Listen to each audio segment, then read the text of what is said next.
It was the place where hundreds lost their jobs. And now thousands could potentially find work there. I'm Marcia Bonhart. And I'm Mark Allen. We're talking, of course, about a new proposal to bring horse racing and video slot machines to Dayton's north side. The Racino plan, as it's being called, means more than jobs. It's also a step toward transforming Dayton's dying auto industry into a much more lucrative business. Now, the horse track would be built on the grave side of the Delphi brake plant at Needmore and Wagner Ford Roads on the city's north side.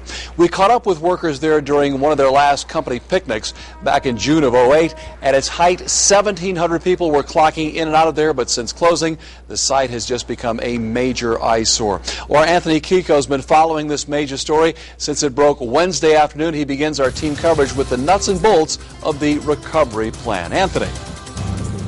Mark, this rundown plant behind me might not look like much now, but soon it could be a hot spot in Dayton and a big-time moneymaker. Gaming officials from Penn National today gave a presentation earlier detailing the multi-million-dollar plan. During the presentation, the company's vice president even hinted at naming the horse racing and gaming complex after the Wright brothers. Penn National's Beulah Park location, which is in Grove City, would basically relocate to Dayton. There would be restaurants, a huge grandstand, a simulcast theater, and of course, a racetrack and slot machines. But the entire plan hinges on the state approving the slot machines or VLTs that would be at the complex. Our plan for the relocation does hinge on the VLTs being authorized. The reality is the type of investment we're talking about of $200 million. It just does not work. It does not work for our shareholders, or it does not work for the racing industry without the VLTs. Now, Penn National also says that it would be good for the environment to build the racetrack here because it would get rid of this contaminated site, which again used to be the old Delphi plant. Reporting live, Anthony Kiko, 2 News on your side. Up to 2,500 people could find new careers as a result of the racetrack, but the facility will have a huge ripple effect in other sectors of the community as well. Megan O'Rourke continues our team coverage.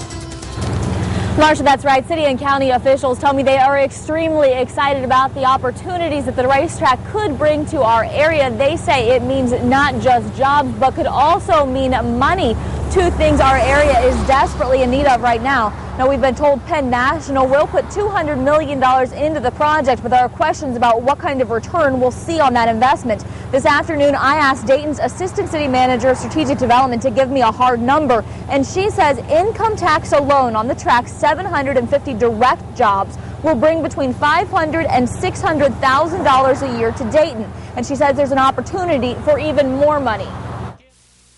There is, in the income tax ordinance for the city of Dayton, we do have the ability to tax gaming winnings. And so collection is sometimes a challenge, but there is an opportunity there that we'll be looking at. We don't have any ability at this point in time to calculate a number as it relates to that, but there is a possibility that on top of the income tax, the employee income tax, that there'll be some winnings income tax that we can. Now, Dixie says at this point there aren't any concrete numbers on what kind of growth we'll see in areas like lodging and food, but she calls this an economic shot in the arm. Reporting live downtown, Megan O'Rourke, 2 News on your side. And the plan seems promising, but there's still a long way for it to go. Right now, video slot machines are not allowed at Ohio horse tracks. Gambling companies say Governor Kasich can use executive privilege and permit them, and that they're pressing that case in court. Now, the Ohio Roundtable, an anti-gambling group, believes voters will have to change the Constitution to allow those video slots. That requires casinos to collect signatures to get the issue on the ballot. Or it could require a joint resolution by the Ohio House and Senate. Now, in either case, voters would have to approve the measure.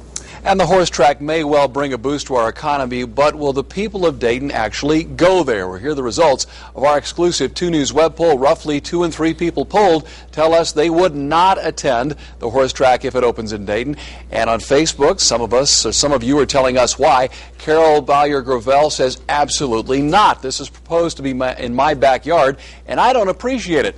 And from Jay Pett, who says with the economy the way it is, why gamble away hard-earned money? Well, you can always join that conversation anytime. Tell us what you think about having a Racino in Dayton. Just search for WDTN on Facebook to